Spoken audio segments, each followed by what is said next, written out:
راه رفتم واجبه خانم. آقای دکتر دوام میکنه.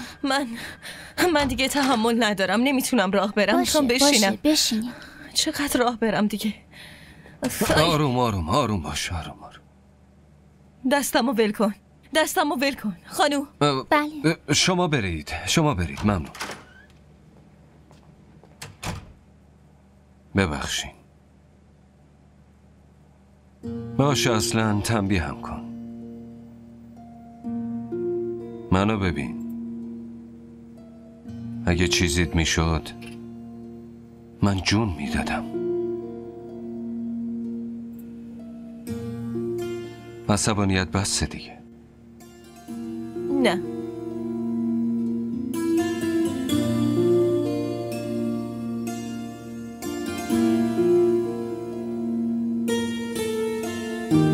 بیا بابا بیا.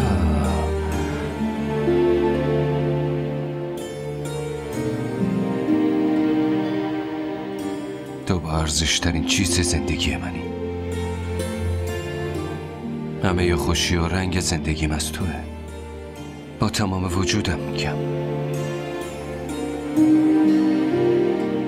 با این هدیه‌ای که به هم دادی دیگه منو خریدی. فقط تو رو دارم، فقط تو ترلم.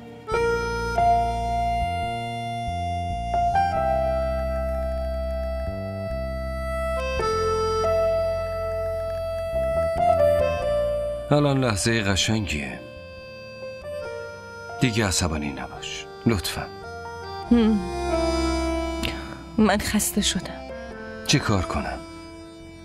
سرمو ماساژ بده. چشم.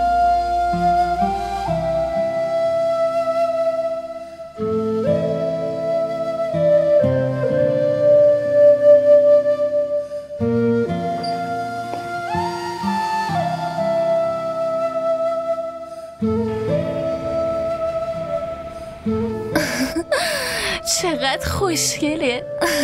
من خالتم. خالتو دوست داری؟ الکی زحمت کشیدی اومدی اینجا پیشم هستن. زحمتی نبود، اومدم حالتو بپرسم. حال من؟ راستشو بگو، دنبال فرصت بودی از هر رو ببینی؟ آره؟ چی میگی آبجی؟ الان اصلا اینجوری نیست. ببینم خیلی دوست داری ولول کردنشو بشنوی؟ آره؟ من اومدم از تو مراقبت کنم، تو خواهرمی. به هیچ وجه. من الان فقط جاریه تو هم. این رابطه عین کارد و پنیره. مهمم نیست قبلا چه نسبتی داشته. این یه چیزیه که رو کاغذه. نسبت اصلی بین خودم و خودته که خونیه و این هیچ وقت پایانی نداره.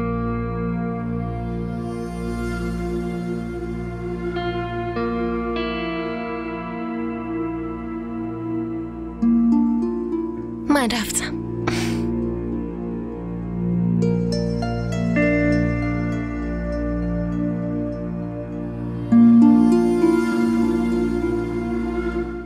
जैसे